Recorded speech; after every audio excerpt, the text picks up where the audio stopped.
We're taking up where we left off last night at text number 40 in 17th chapter Madhya Lila.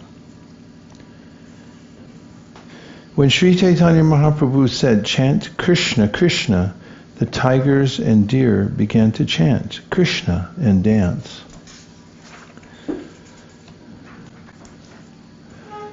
When all the tigers and does danced and jumped, Balabhadra Bhattacharya saw them and was struck with wonder. Indeed, the tigers and deer began to embrace one another, and touching mouths, they began to kiss. When Śrī Caitanya Mahāprabhu saw all this fun, he began to smile. Finally, he left the animals and continued on his way. Various birds, including the peacock, saw Śrī Caitanya Mahāprabhu and began to follow him, chanting and dancing. They were all maddened by the holy name of Krishna. When the Lord loudly chanted, "Haribol," the trees and creepers became jubilant to hear him. Purport: the loud chanting of the Hare Krishna mantra is so powerful that it can even penetrate the ears of trees and creepers. What to speak of those of animals and human beings? Śrī Caitanya Mahāprabhu once asked Haridas Thakur how trees and plants could be delivered, and Haridas Thakur replied that the loud chanting of the Hare Krishna Mahamantra would benefit not only trees and plants, but insects and all other living beings. One should therefore not be disturbed by the loud chanting of Hare Krishna, for it is beneficial not only to the chanter, but to everyone who gets an opportunity to hear. Thus all living entities in the forest of Jharikanda, some moving and some standing still, became maddened by hearing the holy name of Lord Krishna vibrated by Śrī Caitanya Mahāprabhu. Purport: the great forest of Jharikanda is a great tract of land, including Atagada, Dainkanala, Angula, Lahara, Kyanjhata, Vamada, Bonai, Ganapur, Chota Nagapur, Yashapur, and Saraguja. All these places, which are covered with mountains and jungles, are known as Jharikanda. In all the villages through which the Lord passed, and in all the places he rested on his journey, everyone was purified and awakened to ecstatic love of God. When someone heard the chanting of the holy name from the mouth of Śrī Caitanya Mahāprabhu, and someone else heard this chanting from that second person, and someone again heard this chanting from the third person, everyone in all countries became a Vaishnava through such disciplic succession. Thus everyone chanted the holy name of Krishna and Hari, and they danced, cried, and smiled. Purport: the transcendental potency of the Hare Krishna Mahamantra is herein explained. First, the holy name is vibrated by Śrī Caitanya Mahāprabhu. When someone hears from him directly, he is purified. Then another person hears from that person, he is also purified. When another person hears from that person, he is also purified. In this way, the purification process is advanced among pure devotees. Śrī Caitanya Mahāprabhu is the Supreme Personality of Godhead, and no one can claim his potency. Nonetheless, if one is a pure devotee, hundreds and thousands of men can be purified by his vibration. This potency is within every living being, provided he chants the Hare Krishna Mahamantra offenselessly and without material motives. When a pure devotee chants offenselessly, another person will become a Vaishnava, and from him another Vaishnava will emerge. This is the parampara system. The Lord did not always manifest his ecstasy. Being afraid of a great assembly of people, the Lord kept his ecstasy concealed. Although Śrī Caitanya Mahāprabhu did not manifest his natural ecstatic love, everyone became a pure devotee simply by seeing and hearing him. Purport: Srila Rūpa Gosvāmī has described Śrī Caitanya Mahāprabhu as Mahavadanya avatar, the most magnificent incarnation, Although Śrī Caitanya Mahāprabhu is not physically present now, simply by chanting his holy name, Shri Krishna Chaitanya Prabhu Nityananda Shri Advaita Gadadhara Shivasadi Gaura Bhaktivinoda, people throughout the world are becoming devotees. This is due to the ecstatic chanting of the holy name of the Lord. It is said that a pure devotee can see the Lord at every moment. And because of this, he is empowered by the Lord. This is confirmed in the Brahma Samhita 538. Premanjana churita bhakti vilochanena santaksa daiva hridayesha vilokayanti. Śrī Caitanya Mahaprabhu appeared 500 years ago, but it cannot be said that now the potency of the Hare Krishna Maha Mantra is less than it was in his presence. By hearing Śrī Caitanya Mahaprabhu through the parampara system, one can be purified. Therefore, in this verse it is said, Tatapi tar darshana shravana prabhave. It is not that everyone is able to see Krishna or Śrī Krishna Chaitanya Mahaprabhu physically, but if one hears about him through books like Śrī Chaitanya Charitamrita and through the parampara system of pure Vaishnavas, there is no difficulty in becoming a pure Vaishnava, free from mundane desires and personal motivations. 52. In this way, Śrī Caitanya Mahaprabhu personally toured Bengal, East Bengal, Orissa, and the southern countries, and he delivered all kinds of people by spreading Krishna consciousness. When Śrī Caitanya Mahaprabhu came to Jharkhand on his way to Mathura, he found that the people there were almost uncivilized and were devoid of God consciousness. The word Bhilla refers to a class of men belonging to the Bhils. The Bhils are like black Africans, and they are lower than Shudras. Such people generally live in the jungle, and Śrī Caitanya Mahaprabhu had to meet them.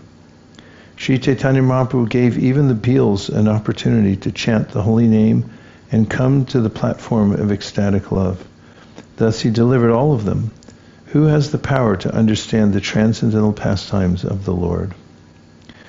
Purport: as evidence of Śrī Caitanya Mahaprabhu's mercy, we are experiencing that the people of Africa are taking to Krishna consciousness, chanting and dancing, and taking prasadam like other Vaishnavas. This is all due to the power of Śrī Caitanya Mahaprabhu, who can understand how his potency is working all over the world. When Śrī Caitanya Mahaprabhu passed through the Jharkhand forest, he took it for granted that it was Vṛndāvana. When he passed over hills, he took it for granted that they were Govardhana. Similarly, whenever Śrī Caitanya Mahaprabhu saw a river, he immediately accepted it as the river Jamuna. Thus, while in the forest, he was filled with great ecstatic love, and he danced and fell down crying. Along the way, Balabhadra Bhattacharya collected all kinds of spinach, roots and fruit whenever possible. Whenever Śrī Caitanya Mahaprabhu visited a village, a few brahmanas, 5 or 7, would come and extend invitations to the Lord. Some people would bring grain and deliver it to Balabhadra Bhattacharya. Others would bring milk and yogurt, and still others would bring ghee and sugar. In some villages, there were no brahmanas. Nonetheless, devotees born in non-brahmana families came and extended invitations to Balabhadra Bhattacharya. Purport: actually, a sannyasi or a brahmana will not accept an invitation extended by a person born in a lower family. However, there are many devotees who are raised to the platform of brahmana by their initiation. These people are called Shudra Mahajan. This indicates that one who is born in a non-Brahmin family has accepted the Brahmana status by initiation. Such devotees extended invitations to Balabhadra Bhattacharya, and Mayavadi sannyasi will accept an invitation only from a Brahmana family. But a Vaishnava does not accept an invitation from a Brahmana if he does not belong to the Vaishnava sect. However, a Vaishnava will accept an invitation from a Brahmin or Shudra Mahajan if that person is an initiated Vaishnava.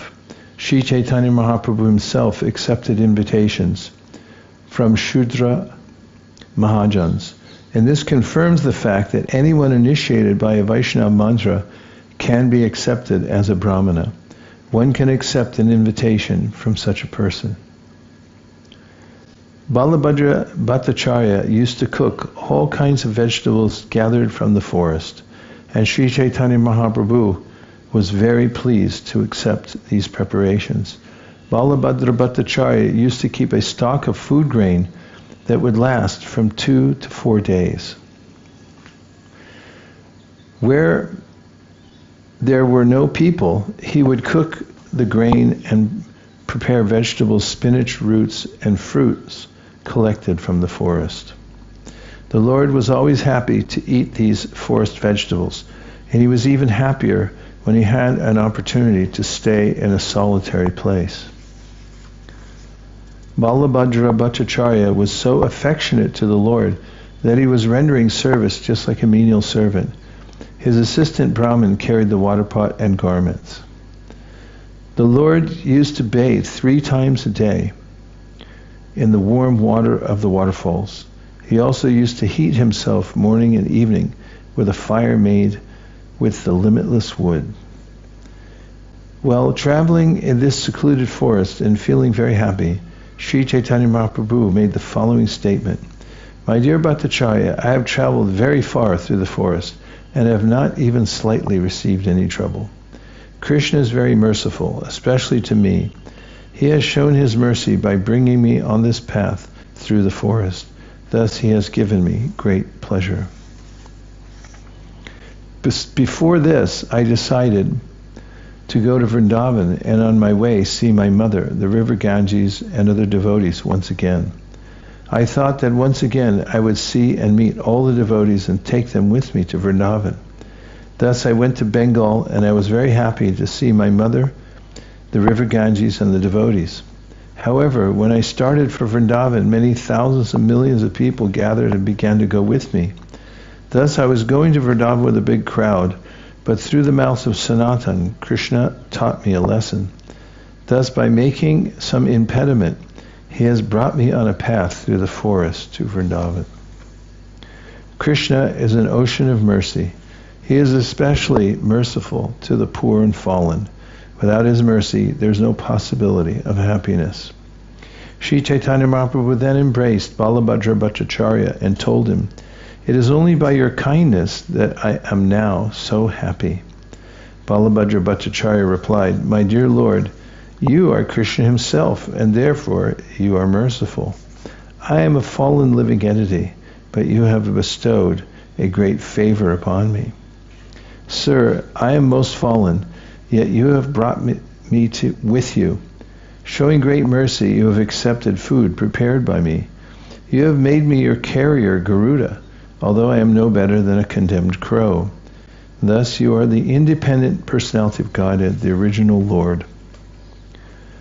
Mukham karoti vachalam pangam langayate girim yakripa tamaham bande paramananda madhavam. The Supreme Personality of Godhead has the form of Sakchit Ananda Vigraha, transcendental bliss, knowledge, and eternity.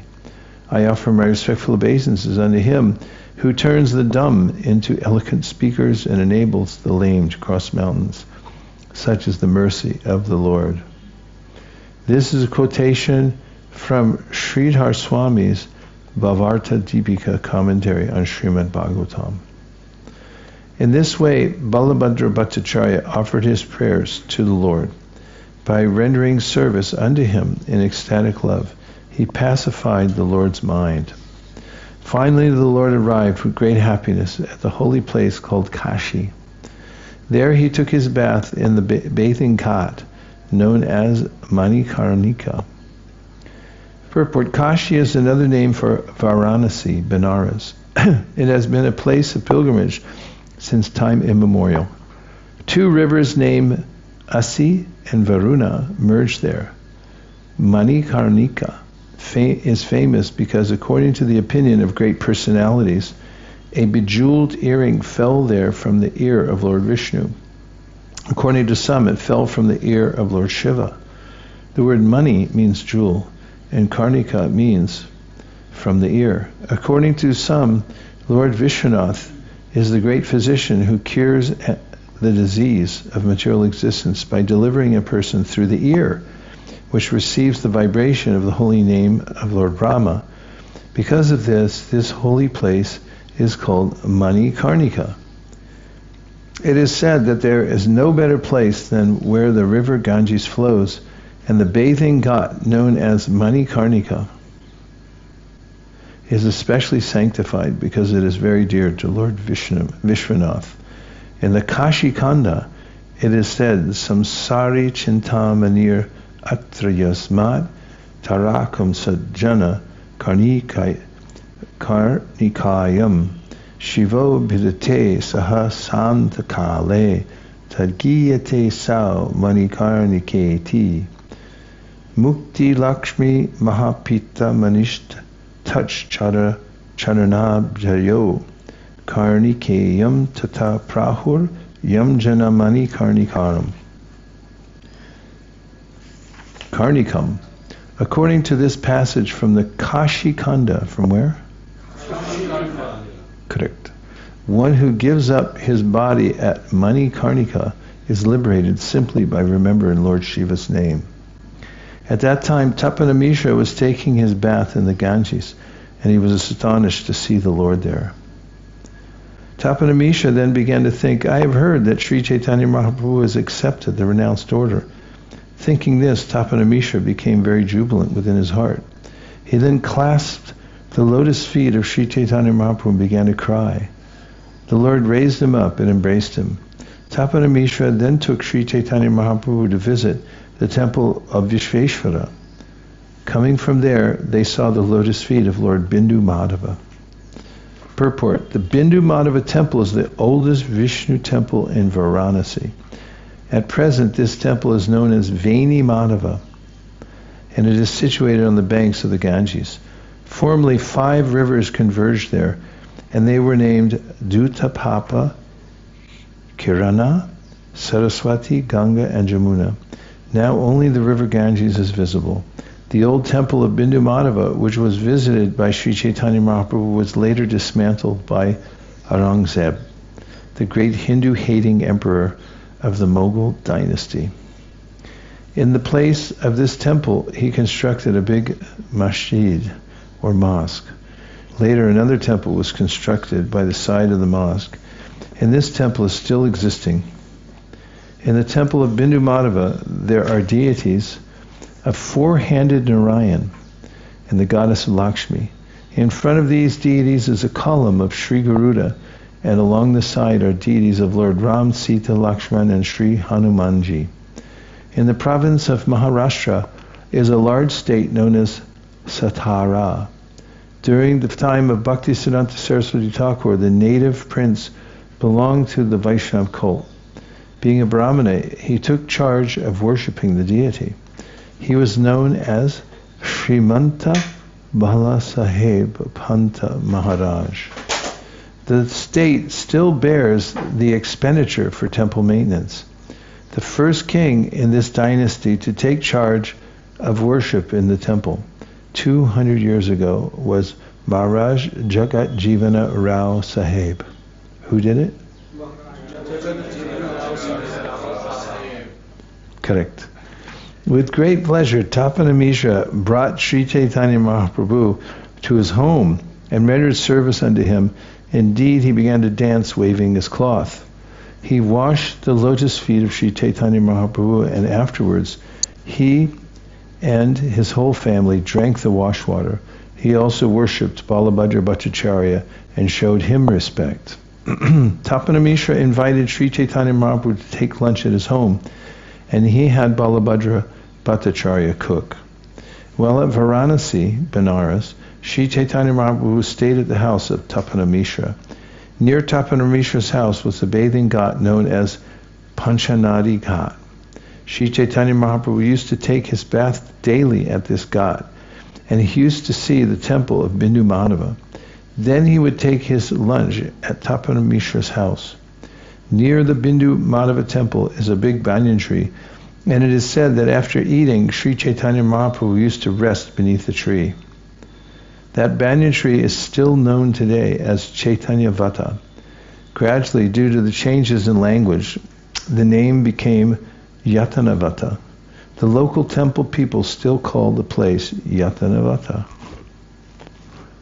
At present, beside a lane, there is a tomb of Vallabhacharya, but there is no sign that Chaitanya Mahaprabhu ever lived there. Vallabhacharya was also known as Mahaprabhu among his disciples. Śrī Caitanya Mahāprabhu probably lived at Yatanavata. But there is no sign of Chandrasekhar's or Tapana Miśra's house, nor is there any sign of the Mayavadi sannyasi Prakashananda Saraswati, with whom Śrī Caitanya Mahaprabhu discussed the Vedanta Sutra. A little distance from Yatanavata is a temple of Gaura Nityananda. Of who? Gaura Nityananda, established by Shashi Bhushana Niyoga Mahashaya of Calcutta. During the time of Srila Bhaktisiddhanta Saraswati, this temple was managed by the mother-in-law of Shashi Bhushana and his brother-in-law, Narayan Chandra Ghosh. When Śrī Caitanya Mahaprabhu took his rest after lunch, the son of Tapana Miśra, named Raghu, used to massage his legs. The remnants of food left by Śrī Caitanya Mahaprabhu were taken by the whole family of Tapana Miśra. When news spread that the Lord had come, Chandrasekhar came to see him. Chandrasekhar happened to be a friend of Tapana Miśra's, and he was long known to Śrī Caitanya Mahaprabhu as his servant. He was a physician by caste, and by profession he was a clerk. At the time he was visiting, at the time he was living in Varanasi. When Chandrasekhar came there, he fell down before the lotus feet of Śrī Caitanya Mahaprabhu and began to cry. The Lord, standing up, embraced him out of his causeless mercy. Chandrasekhar said, "My dear Lord, you have bestowed your causeless mercy upon me because I am your old servant. Indeed, you have come here personally to give me your audience. Due to my past deeds, I am residing at Varanasi, but here I do not hear anything but the words Maya and Brahman." Purport: the words prarabdhe, past deeds, is important in this verse. Since Chandrasekhar was a devotee, he was always eager to hear about Krishna and his transcendental pastimes. Most of the inhabitants of Benares were and are impersonalists, worshippers of Lord Shiva, and followers of the Panchopasana method. The impersonalists imagine some form of the impersonal Brahman, and to facilitate meditation, they concentrate upon the forms of Vishnu, Shiva, Ganesh, Surya, and goddess Durga. Actually, these Panchopasakas are not devotees of anyone. As it is said, to be a servant of everyone is to be the servant of none. Varanasi or Kashi is the chief holy place of pilgrimage for impersonalists, and it is not at all suitable for devotees. A Vaishnava likes to live in a Vishnu Tirtha, a place where Lord Vishnu's temples are present. In Varanasi, there are many hundreds and thousands of Lord Shiva's temples, or Panchopasaka temples. Consequently, Chandrasekhar expressed great unhappiness as he informed Lord Chaitanya that he was obliged to live at Benares due to his past misdeeds. As said in the Bhakti Rasamrita Sindhu, Durjatyaryam bakam papam yatsyat prarabdhameva tat. According to one's past misdeeds, one takes birth on a lower platform. But in the Brahma Samhita 554, it is said, Karmani nirdahati kintu cha bhakti bhajam. There is no karma attached to the past deeds or misdeeds of one in devotional service. A devotee is not subjected to karma pala, the effect of fruit of activity. Karma pala is applicable to karmis, not bhaktas. There are three kinds of devotees: those who are eternally on the transcendental platform, nitya siddha; those who have been elevated to the transcendental platform by the execution of devotional service, sadhana siddha; and those who are neophytes advancing toward the perfectional platform, sadhaka. The sadhakas are gradually becoming free from fruit of reaction. The Bhakti Rasamrita Sindhu describes the symptoms of bhakti yoga thus: kleshagni shubhada moksha Lughada Kritsu Durlabha Sandrananda Vishesha Śrī Krishna Karshani Jasa. Devotional service is kleshagni even for beginners. This means that it reduces or nullifies all kinds of suffering. The word Shubhada indicates that devotional service bestows all good fortune, and the word Krishna Akarshani indicates that devotional service gradually attracts Krishna toward the devotee. Consequently, a devotee is not subject to any sinful reaction. In the Bhagavad Gita 1866, Krishna says, Sarvadharman prityaja mamekam sharanam braja aham tvam sarva papebhyo mokshayishami masucha. Abandon all varieties of religion and just surrender to me. I shall deliver you from all sinful reactions. Do not fear. Thus, a fully surrendered, sincere devotee immediately receives relief from all kinds of sinful reactions. There are 3 stages of fructification for sinful activity. At one stage, one commits the sinful act, but before that, the seed of this act exists. And even before that, there's ignorance, whereby one commits the sin. Suffering is involved in all 3 stages. However, Krishna is merciful to his devotee, and consequently, he immediately nullifies all 3 stages. The sin, the seed of sin, and the ignorance that leads one to sin. The Padma Purana confirms this. Aprarabdha palam papam kutam bijam palonmukam kramenaiva praliyeta Vishnu bhakti ratatmanam. For a further explanation of this topic, one should consult the Nectar of Devotion. How is everybody?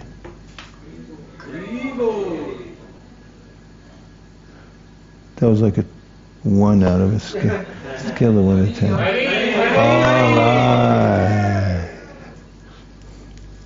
Okay, well, you're better than even a 10 because you're sitting here in the Dham, hearing from authorized Shastra coming from the lotus mouth of Srila Kaviraj Goswami, commentated upon by Srila Prabhupada. Choice verses approved of by the 6 Goswamis of Vṛndāvana. So better than good or even better than great. Imho. Chandrasekhar continued, there is no talk at Varanasi other than discussions on the 6 philosophical theses. Nonetheless, Tapana Miśra has been very kind to me, for he speaks about topics relating to Lord Krishna. The 6 philosophical theses are 1. Vaisesika, propounded by Kanada Rishi; 2. Nyaya, propounded by Gautama Rishi; 3. Yoga or mysticism, propounded by Patanjali Rishi; 4. The philosophy of Sankhya, propounded by Kapila Rishi; 5. The philosophy of Karma Mimamsa, propounded by Jaimini Rishi; and 6. The philosophy of Brahma Mimamsa, or Vedanta, the ultimate conclusion of the absolute truth, Janmadhyasya Yataha, propounded by Vedavyas. Actually, Vedanta philosophy is meant for the devotees because in the Bhagavad Gita 15:15, Krishna says, Vedanta krid Veda Vedeva Chaham. I am the compiler of Vedanta, and I'm the knower of the Vedas. Vyasadeva is an incarnation of Krishna, and consequently Krishna is the compiler of Vedanta philosophy. Therefore, Krishna clearly knows the purport of Vedanta philosophy, as stated in the Bhagavad Gita. Whoever hears Vedanta philosophy from Krishna is actually aware of the real meaning of Vedanta. The Mayavadis call themselves Vedantists, but do not at all understand the purport of Vedanta philosophy. Not being properly educated, people in general think that Vedanta means the Shankarite interpretations. Okay, we'll just take a couple of reflections or questions. 2 from outside, 2 from in. Yes, Mataji, please go ahead.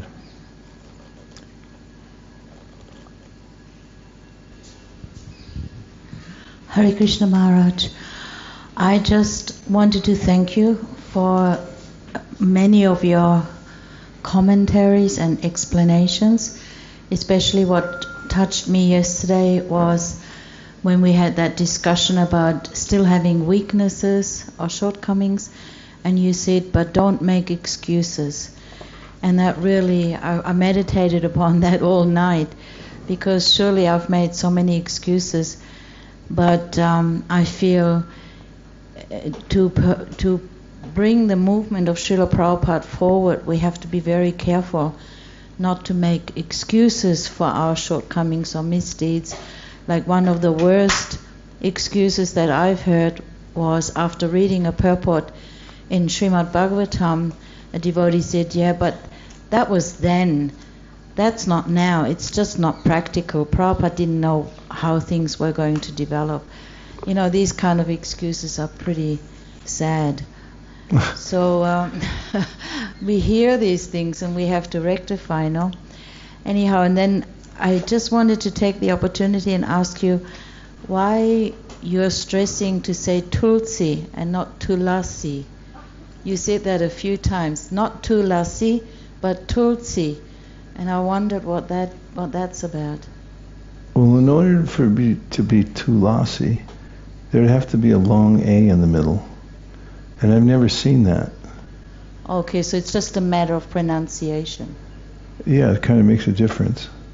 Okay. I mean, I think that sometimes devotees get used to singing a particular bhajan or song, and because it's quite natural when a language is spoken, it morphs into an easier way to say things. That's why language changes. One of the reasons language changes over time.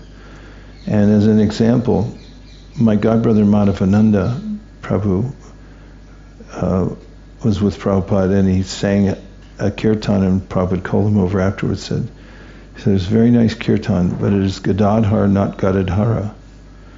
And in order to, because the Pañchatapa mantra, it's not as symmetrical as the Maha mantra, you have to get it to conform to the amount of bars that you have. Right. So instead of saying Gadadhar, people say Gadadhara. So Prabhupada said, don't do that, because it's Gadadhar.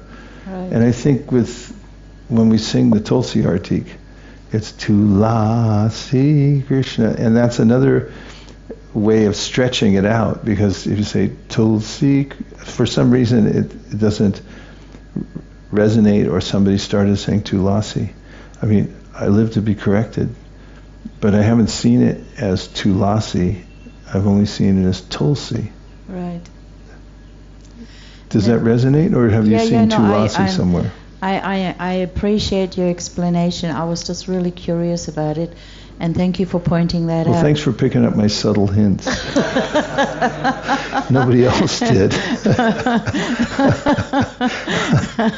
And I appreciate what you just said about Gadadhar, because I realized I was doing it wrong. I noted that this morning in Mangalatik. I was thinking, hang on a minute, they're singing it different to what I'm singing.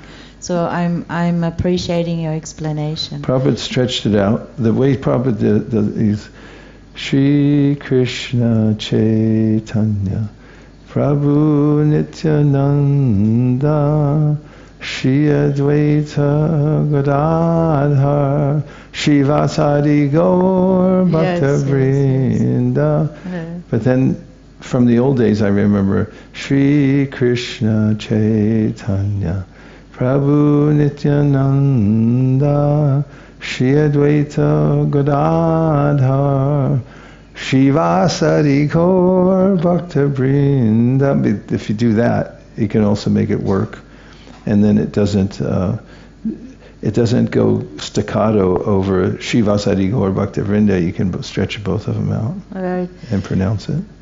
And just one other little thing. Why does Krishnadas Kaviraj Gosvāmī say, like yesterday it came up, while Lord Chaitanya was traveling through the Jarikanda forest, he's saying, and there were 5 or 7 tigers. And he says that several times. He says 5 or 7 weeks, or 5 or 7 people. Why doesn't he just say 6?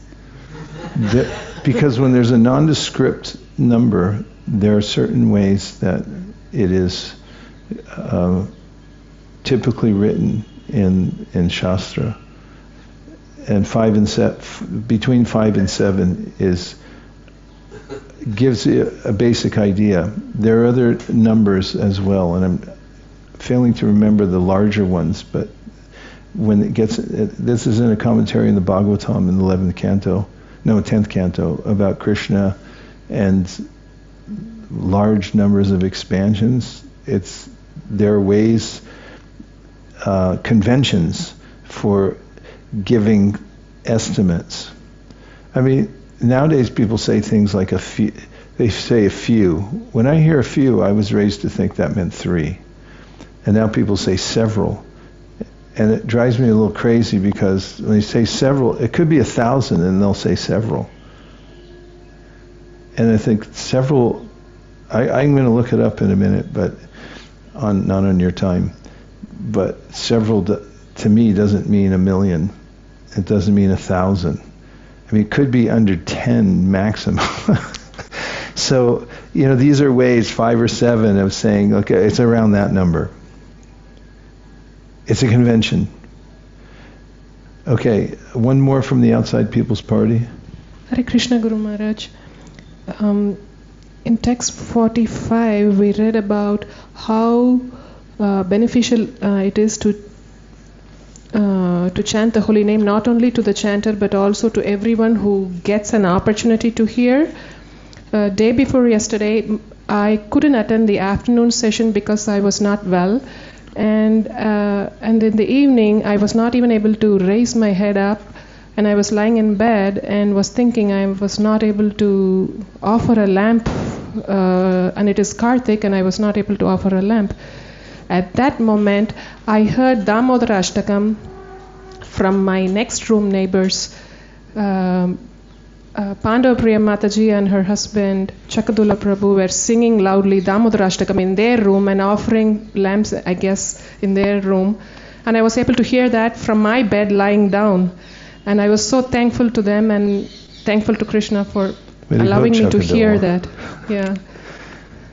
So That's so nice. Yeah, I could resonate with what Prabhupada is telling here. It is really beneficial for everyone, not only to the chanter, but to everyone who is around us. It is so nice, and what a great example you gave. Yeah. When you live in the temple, like when we stay in Toronto, they put me upstairs. It's right above the temple room, so I can hear everything, the bell ringing for the offering, the conch shells and everything.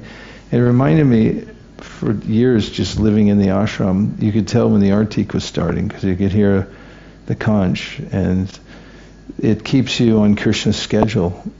And if you stay near devotees, they're next door, you'll hear the chanting and so forth. Fantastic, thank you. We'll take 2 from the Inside People's Party. Ekajaka Pran.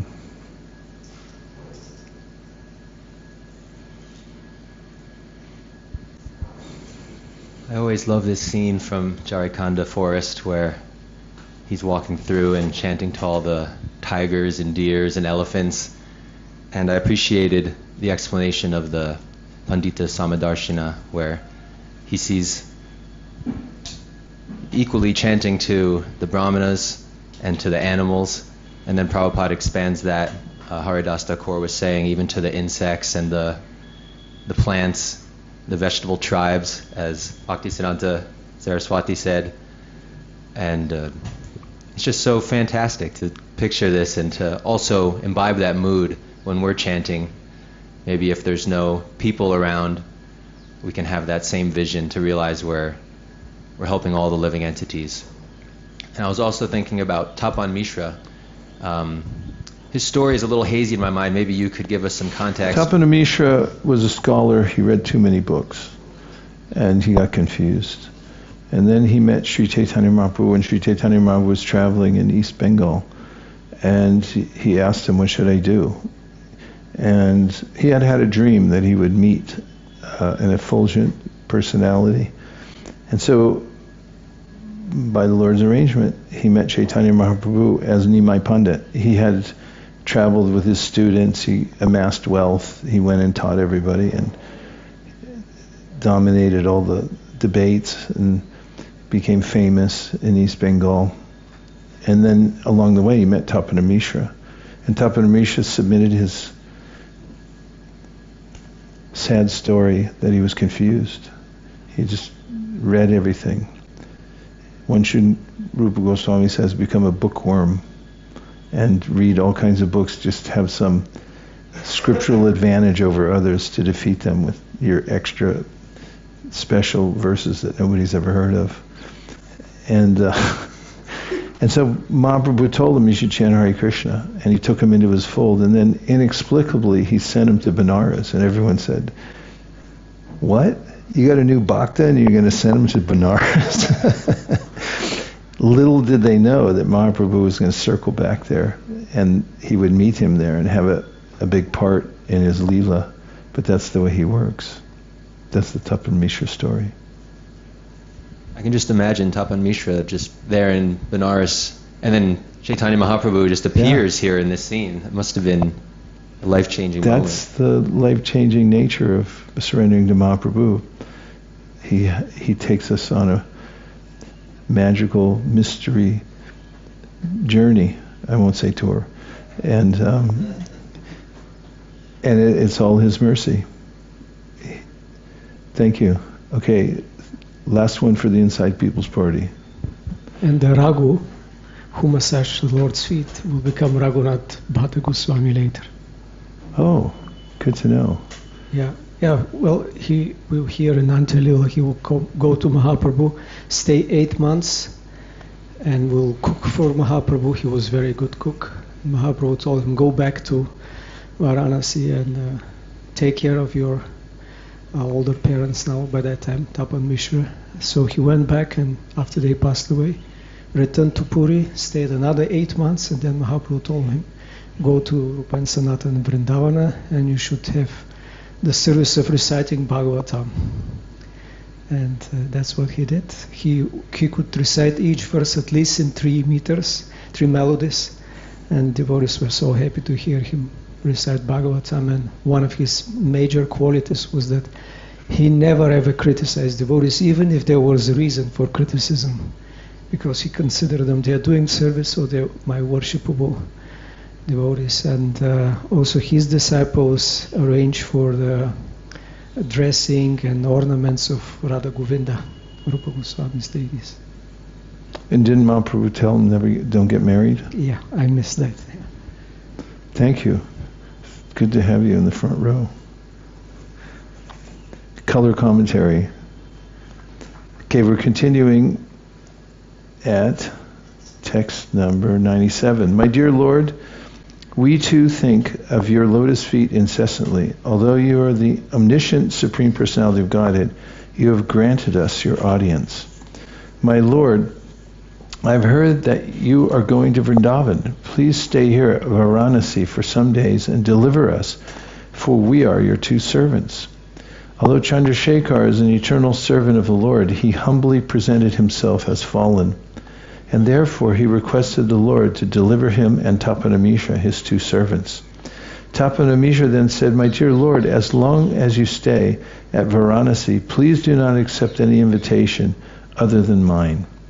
Even though he had not made such a plan, Śrī Caitanya Mahāprabhu remained for 10 days at Varanasi, being obliged by the requests of his two servants.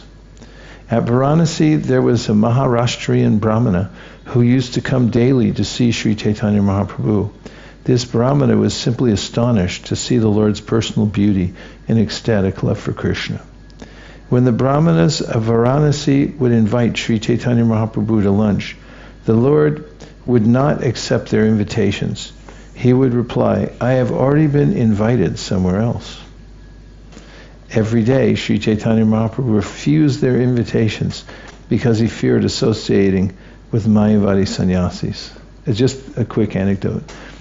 Hansadutta tells how he was Prabhupada's secretary, and they were preaching after Prabhupada would give a program in India, and dozens of people would come over and invite Prabhupada to come to their house for prasadam. And then there was no way to fit them all. But Prabhupada was telling him when they'd approached Prabhupada, he said, yes, just go ask my secretary, he'll arrange. And then Hansaduta got really frustrated, so he went to Prabhupada and said, Prabhupada, said, you're telling everybody, yes, and they're getting angry at me because I tell them they can't do it. And Prabhupada said, it is my duty to say yes, it is your duty to say no. That was on the Memories of Srila Prabhupada. Purport, a Vaishnava sannyasi never accepts an invitation from a party who considers Mayavadi sannyasis and Vaishnava sannyasis to be one and the same. In other words, Vaishnava sannyasis do not at all like to associate with Mayavadi sannyasis, to say nothing of eating with them. This principle must be followed by the sannyasis of the Krishna consciousness movement. That is the instruction of Śrī Caitanya Mahāprabhu given by his personal behavior. There was a great Mayavadi sannyasi named Prakashananda Saraswati who used to teach Vedanta philosophy to an assembly of followers. Purport, Sripad Prakashananda Saraswati was a Mayavadi sannyasi, and his characteristics have been described in the Chaitanya Bhagavat Madhya Kanda chapter 3. In the Madhya Kanda chapter 20, it is said, being an impersonalist, Prakashananda Saraswati used to explain the absolute truth as being without hands, legs, mouths, or eyes. In this way, he used to cheat the people by denying the personal form of the Lord. Such a foolish person was Prakashananda Saraswati, whose only business was to sever the limbs of the Lord by proving the Lord impersonal. Although the Lord has form, Prakashananda Saraswati attempted to cut off the hands and legs of the Lord. This is the business of demons. The Vedas state that people who do not accept the Lord's form are rascals. The form of the Lord is factual, for Krishna states in Bhagavad Gita, Vedaishcha sarvarham eva vedya. When Krishna says aham, he says I am, which means I, the person. He adds the word eva, which is used for conclusive verification. Thus, by studying Vedanta philosophy, one must come to know the Supreme Person. Whoever describes Vedic knowledge as impersonal is a demon. One who becomes successful in life by worshipping the form of the Lord, one becomes successful in life by worshipping the form of the Lord. I'm glad I read it twice. Because isn't that amazing that you become successful in life by worshipping the form of the Lord? The Mayavadi sannyasis deny the form of the Lord, which delivers all fallen souls. Indeed, the Mayavadi demons try to cut this form to pieces. The personality of Godhead is worshipped by exalted demigods like Lord Brahma and Lord Shiva. The original Mayavadi sannyasi Shankaracharya also accepted the fact that the Lord's form is transcendental, Narayana Paro Vyaktat. Narayan, the Supreme Personality of Godhead, is beyond the avyakta, the unmanifested material energy. Avyaktad anda sambhava. This material world is a creation of that unmanifested material energy. However, Narayan has his own eternal form, which is not created by the material energy.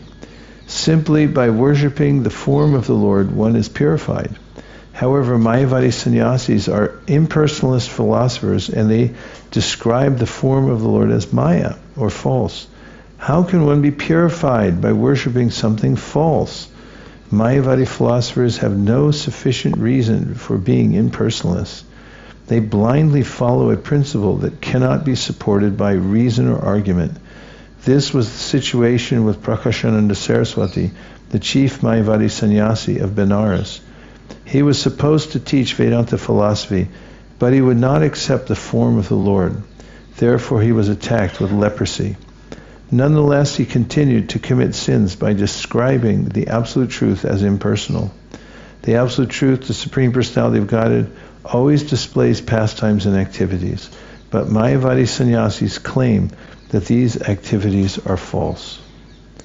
Some people falsely claim that Prakashananda Saraswati later became known as Prabodhananda Saraswati, but this is not a fact. Prabodhananda Saraswati was the uncle and spiritual master of Gopal Bhatta Goswami. In his Grihastha life, Prabodhananda Saraswati was a resident of Sri Rangashetra, and he belonged to the Vaishnava Ramanuja Sampradaya. It is a mistake to consider Prakashananda Saraswati and Prabodhananda Saraswati the same man. 105. A Brahmana who saw the wonderful behavior of Śrī Caitanya Mahāprabhu came to Prakashananda Saraswati and described the Lord's characteristics. The Brahmana told Prakashananda Saraswati, "There is a sannyasi who has come from Jagannath Puri, and I cannot describe his wonderful influence and glories." Everything is wonderful about that sannyasi. He has a very well-built and luxuriant body, and his complexion is like purified gold. He has arms that extend to his knees, and his eyes are like the petals of a lotus. In his person are all the transcendental symptoms of the Supreme Personality of Godhead. When one sees all these features, one takes him to be Narayan himself. Whoever sees him immediately begins to chant the holy name of Krishna. We have heard about the symptoms of a first-class devotee in Srimad Bhagavatam, and all those symptoms are manifest in the body of Śrī Caitanya Mahāprabhu. His tongue is always chanting the holy name of Krishna, and from his eyes tears incessantly fall like the flowing Ganges. Sometimes he dances, laughs, sings, and cries, and sometimes he roars like a lion. His name, Krishna Chaitanya, is all auspicious for the world. Everything about him, his name, form, and qualities, is unparalleled. Simply by seeing him, one understands that he possesses all the characteristics of the Supreme Personality of Godhead. Such characteristics are certainly uncommon. Who will believe it? Prakashananda Saraswati laughed very much to hear this description. Joking and laughing at the Brahmin, he began to speak as follows.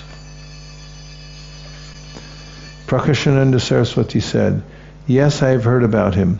He is a sannyasi from Bengal, and he is very sentimental. I have also heard that he belongs to the Bharati Sampradaya, for he is a disciple of Keshava Bharati. However, he is only a pretender." Purport. Śrī Caitanya Mahāprabhu was considered bhavuka, sentimental, because he was always seen in the bhava stage. That is, he always exhibited ecstatic love for Krishna. However, foolish people considered him sentimental. In the material world, so-called devotees sometimes exhibit emotional symptoms. Chaitanya Mahaprabhu's ecstatic love cannot be compared to the imitative emotional exhibitions of pretenders. Such exhibitions do not continue for very long. They are temporary. We actually see that some emotional imitators exhibit certain symptoms, but immediately after their exhibition they are attracted to smoking and other things. In the beginning, when Prakashananda Saraswati heard of Śrī Caitanya Mahaprabhu's activities, he considered them to be those of a pretender. Consequently, he called him Loka Prataraka, a pretender. Mayavadis cannot understand the transcendental symptoms exhibited by a devotee. Therefore, when such symptoms are manifest, the Mayavadis equate them with temporary emotional feelings. However, Prakashananda Saraswati's statement is offensive, and consequently he should be considered an atheist, Pashandi. According to Srila Rūpa Gosvāmī, since Prakashananda Saraswati was not engaged in the Lord's devotional service, his sannyas is to be considered Palgu Vairagya. This means that since he did not know how to use things for the Lord's service, his renunciation of the world was artificial. Prakashananda Saraswati continued, "I know that his name is Chaitanya and that he is accompanied by many sentimentalists. His followers dance with him, and he tours from country to country and village to village. Whoever sees him accepts him as the Supreme Personality of Godhead, since he has some mystic power by which he hypnotizes people. Everyone who sees him becomes illusioned." Sarvabhauma Bhattacharya was a very learned scholar, but I have heard that he has also become a madman due to his association with this Chaitanya. This Chaitanya is a sannyasi in name only. Actually, he is a first-class magician. In any case, his sentimentalism cannot be very much in demand here in Kashi. Do not go see Chaitanya. Just continue hearing Vedanta. If you associate with upstarts, you will be lost in this world and the next. Purport. The word Ushtrinkala, meaning, sounds Russian, Ushtrinkala, meaning whimsical, is significant in this verse. In the Bhagavad Gita 16:23, Lord Krishna himself says, Yashastra vidim utstraja vartate kamakarata nasasiddham avapnoti nasukam naparam gatim. If one acts whimsically and does not follow the Shastric principles, he will never attain perfection, happiness, or the spiritual world. When the Brahmana heard Prakashananda Saraswati speak like this about Chaitanya Mahaprabhu, he became very much grief-stricken. Chanting the holy name of Krishna, he immediately left. The mind of the Brahmin was already purified by his seeing the Supreme Personality of Godhead, Śrī Caitanya Mahāprabhu. He therefore went to Śrī Caitanya Mahāprabhu and described what had taken place before the Mayavadi sannyasi Prakashananda. Hearing this, Śrī Caitanya Mahāprabhu mildly smiled. The Brahmana then spoke again to the Lord. The Brahmana said, as soon as I uttered your name before him, he immediately confirmed the fact that he knew your name. While finding fault with you, he uttered your name 3 times, saying, Chaitanya, Chaitanya, Chaitanya. What did he say? Chaitanya, Chaitanya, Chaitanya. Although he spoke your name 3 times, he did not utter the name Krishna. Because he uttered your name in contempt, I was very much aggrieved. Prakashananda Saraswati vilified and blasphemed Śrī Caitanya Mahāprabhu. Words like Brahman, Chaitanya, Atma, Paramatma, Jagadish, Ishvara, Virat, Vibhu, Bhuma, Vishwarup, and Vyapaka all indirectly indicate Krishna. However, the chanter of these names is not actually attracted to the Supreme Personality of Godhead, Krishna, and his transcendental pastimes. One may get a little light from these names, but one cannot understand that the holy name of the Lord is identical with the Lord. One considers the Lord's names material due to a poor fund of knowledge. Mayavadi philosophers and the Panchopasakas cannot in the least understand the existence of the spiritual world and the blissful variegatedness there. They cannot understand the absolute truth and its spiritual varieties, name, form, qualities, and pastimes. Consequently, they conclude that Krishna's transcendental activities are Maya. To avoid this misconception, one has to directly cultivate knowledge about the holy name of the Lord. Mayavad philosophies do not know this fact, and therefore they commit great offenses. One should not hear anything about Krishna or devotional service from the mouths of Mayavadi impersonalists. And with the ringing of the bell, that brings us to the end of our first emergency session from Śrī Caitanya Madhya Lila. Dear Srila Prabhupada, dear Shri Gaura Nitai, if you so desire, please let us all please bask in the Śrī Caitanya Charitamrita. Thank you for considering my request. Om Tat Sat. Everyone who agrees with this prayer in whole or in part, please say Hare Krishna. Hare Krishna. Gaur Premanande, Nitai Gaura Haribo, Haribo, Haribo, Nitai Gaura Haribo, Nitai Gaura Haribo, Haribo, Haribo, Nitai Gaura Haribo. Panchakalpaduruscha kripasinabhevacha patitanam pavanebhyo vaishnavebhyo namo namaha. Prasadam for all. Hare Krishna.